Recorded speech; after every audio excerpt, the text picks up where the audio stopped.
कि एक मैसेज जाएगा क्रॉस, इंडियन बॉलर्स जो है वो फखर को बॉलिंग करनी या इमाम को बॉलिंग करनी, definitely they are comfortable with Imam, क्योंकि अगर वो खेलेगा भी उस तरह हर्ट नहीं करेगा। फखर जैसा जो प्लेयर है वो जब चलेगा, और वो चलता भी है इंडिया के अगेंस्ट चलता भी, तो आपने एक मैच है ना, इसको एक मैच लेके चले, और स्पिन बॉलिंग डोमिनेट करेगी, क्योंकि वहां भी इतना बाउंस वगैरह तो है नहीं, ना कोई ग्रास इतना नजर आया जो लास्ट मैचेस हम देखे हैं।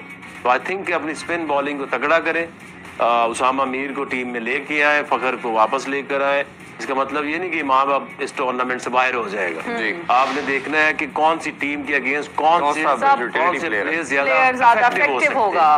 बिल्कुल ऐसे ही थोड़ा सा दोबारा इस मैच पे आए तो केन विलियमसन का हमने देखा, वो वापस आ चुके हैं, और उनका जो रोल हम देख रहे हैं लास्ट कोई ऑलमोस्ट एक डेकेड से टीम के लिए, वो बहुत आउटस्टैंडिंग है। ऐसा प्लेयर जो एंकर भी करता है, जब तेज खेलना हो तेज भी खेलता है, स्पिन को शायद दुनिया में सबसे बेस्ट खेलते हैं, पेस अटैक को भी बहुत शानदार खेलते हैं, तमाम कंपोनेंट उनके अंदर मौजूद है एक वर्ल्ड क्लास प्लेयर के। एक तो उनकी शमूलियत कैसे देखते हैं, और एज ए कैप्टन रोल दोबारा उस पर आ चुके हैं, वो कैसे देखते हैं आप?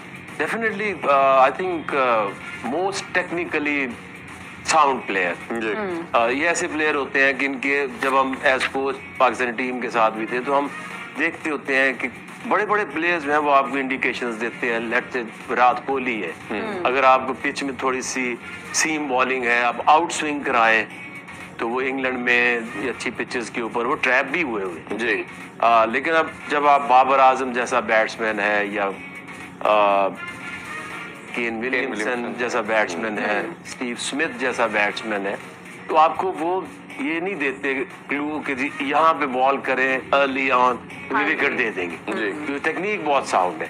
और दूसरा ये कि 50 ओवर अब लोगों को आदत नहीं है खेलने की ज्यादा, फोकस T20 है, तो आपके पास एक इस तरह का बाबर जैसा बैट्समैन, विलियमसन जैसा, स्मिथ जैसा, रूट जैसा, इस तरह का डूसन जैसा एक प्लेयर तो लाजमी चाहिए नंबर 4 के ऊपर, जिसके इर्द गिर्द पूरे जो आपके हिटर्स हैं वो रिवॉल्व हो, और आपके पास चांस बढ़ जाता है कि आप एक बड़ा टोटल अगर चेज भी करना है या बोर्ड पे भी लगाना है तो आसानी हो जाता है। बिल्कुल ठीक जी सर। अगर हम कल के थोड़े से मैच की बात कर लें, अगर ऑस्ट्रेलिया की हम स्पेसिफिक बात करें, बार बार हम उनके आउट ऑफ फॉर्म होने की बात करें, लेकिन एक माइंडसेट भी बन जाता है ऐसी टीम्स का। अगर आप जीत नहीं पा रहे और आपको मुसलसल जो है वो शिकस्त का सामना करना पड़ता है, तो फिर आप एक शेल में चले जाते हैं। फिर क्या कमबैक करना आसान होता है, क्योंकि कल हमारा भी बहुत बड़ा टाकरा होने वाला है।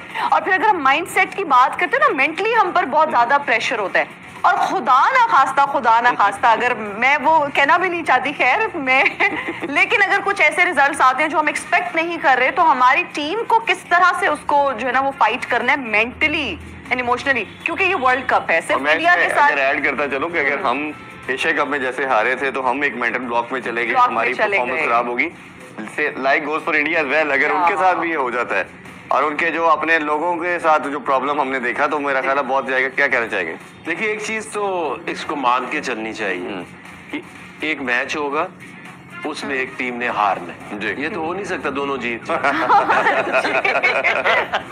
तो अपने क्राउड का प्रेशर भी बहुत होना है, इसलिए वो मैच एशिया कप में जहाँ मैच हुआ, बारिश होगी, जी फैसला नहीं हुआ, तो मैंने कहा आइडियल इनका मैच यही है कि इसका फैसला ही ना हो।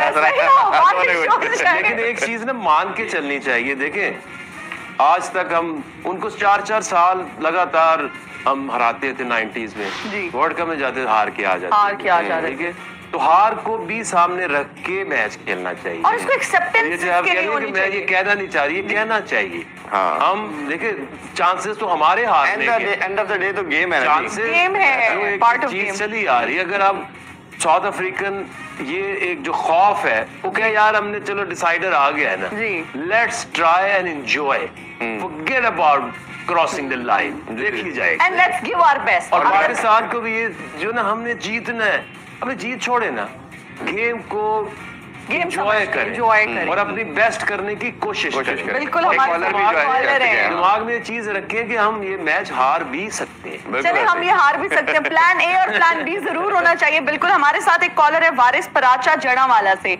जी अस्सलाम वालेकुम वारिस, कैसे हैं आप और क्या पूछना चाहेंगे? वालेकुम अस्सलाम, कैसी हैं आप? मैं बिल्कुल ठीक हूँ वारिस साहब, आप कैसे हैं? जी बिल्कुल ठीक है, अल्लाह का शुक्र। जी पूछे आकिब साहब से। आकिब भाई से मैंने ये सवाल पूछना था कि एक तो आकिब भाई बड़ा मार्का होने जा रहा है कल, तो ये तो लोगों ने बेट भी जो है वो करवा लिया बुक कि कहीं हाई वोल्टेज के नुकसान ना हो जाए। इस सिलसिले में ये पूछना चाह रहा था कि जिस तरह फखर जमान को रिप्लेस किया अब्दुल्ला शफीक ने, जी इसी तरह कल इमामुल हक को भी रिप्लेस करना चाहिए। और दूसरा मेरा सवाल ये था कि फखर जमान है, ये बड़े मैच का प्लेयर है, तो इंडिया के खिलाफ उनकी परफॉर्मेंस भी अच्छी रही है, तो क्या उनको दोबारा मौका देना चाहिए और इमामुल हक को रिप्लेस करना चाहिए? ठीक है वारिस साहब, हम आपके सवालों के जवाब दे देते हैं। ये बताइए, आपने बेट तो नहीं लगा ली कहीं कल के मैच के? जी मेरा प्लान तो ये फखर जमान पे कुछ पैसे लगा लिए। आप किस तरह के कंसर्ट करते जा रहे हैं? जी आगे भाई, जैसे वही जो आपने बात की समहाउ वही क्वेश्चन किया उन्होंने दोबारा। देखिए ख्वाहिश तो उसकी भी है जी, उसने जो पैसे भी लगा पैसे नहीं लगाना जो बुरी बात है। This is wrong. एंजॉय करेंगे। और दूसरा ये है कि मेरी भी यही ख्वाहिश है, लेकिन फैसला न वो कर सकता न मैं। हम तो सिर्फ ये बता सकते हैं कि ये फैसला क्यों करना चाहिए। इसलिए करना चाहिए कि फखर इंडिया के अगेंस्ट स्कोर करता है, उनको हरा चुका है, बड़े मैच फाइनल में हरा चुका है। इसी तरह कोहली है, वो पाकिस्तान के अगेंस्ट हमेशा परफॉर्म करता है। कुछ ऐसे एलिमेंट होते हैं कि जो शाहीन जो है, शाहीन का प्रेशर इंडिया की बैटर्स के ऊपर होता है, बिल्कुल। वो हमने देखा है, बड़े बड़े प्लेयर शर्मा हो चाहे कोहली हो, उनके पांव हमने स्टक होते देखे क्रीज के अंदर। ऐसे ही है। तो वो जो इम्पैक्ट है शाहीन का, अगर शाहीन एकदम से हो कि शाहीन आज उधर से बॉलिंग नहीं उस ओवर में करा रहा, हसन अली को खेलने में दे विल बी हैप्पी।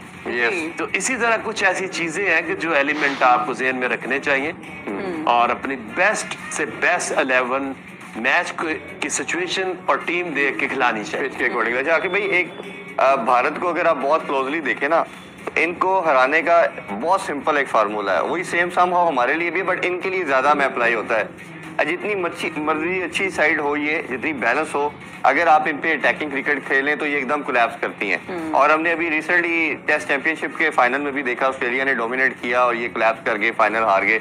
और उसके अलावा भी एक लंबी हिस्ट्री हमें नजर आती है कि जब ये कोलैप्सेस करते हैं, तो आपके ख्याल में ये एक सिंपल सा प्रिंसिपल है जो हमने अपने माइंडसेट में खुद डालना है। अगर वो, मेरा ख्याल है तभी हो सकता है कि जब हम अपने फेयर एलिमेंट को निकाल दें। कैसे देखते हैं अगर ये अटैक की तरफ जाते हैं, चाहे बैटिंग करें हम पहले या बॉलिंग, और इनको पहले ही गिरा दें तो मुश्किल होगा उठना। ये जो मैच होता है, इसमें आपने अपने इमोशंस को कंट्रोल करना। जैसे अब हम फैंस भी हैं, अब उन्होंने मैच देखना है ये आम मैच से हट के, उन्होंने एक फैसला अपने दिमाग में कर लिया कि हम नहीं हार सकते। ऐसा ही आप हार सकते, लेकिन आपके हाथ में क्या है एज प्लेयर कि आप उस दिन काम रहें। कॉन्फिडेंस जो है ना, वो इस चीज से नहीं आता कि मैं जल्दी जल्दी चीजें करूं, मैं अपने ब्लॉकेज लगा दूं कि हम मैच नहीं हारेंगे। Fear of failing is like the biggest defeat. तो आपने सिर्फ अपनी स्किल के ऊपर फोकस करना है कि मुझे एज बॉलर मुझे विकेटें लेनी। और जब भी आप अगर देखें इंडिया को हम जीतते, तो एक बंदा जो है ना वो लाइन लगा देता तो विकेटों में। ऐसा ही। तो ये 2 विकेटें 1 विकेट लेने से नहीं हारेंगे जी। इनके ऊपर प्रेशर डालो, फिर उधर ही किल, गो फॉर किल। शाहीन का प्रेशर है, हारिस का प्रेशर है, क्योंकि हारिस के अगेंस्ट भी वो ज्यादा कॉन्फिडेंट नजर नहीं आते।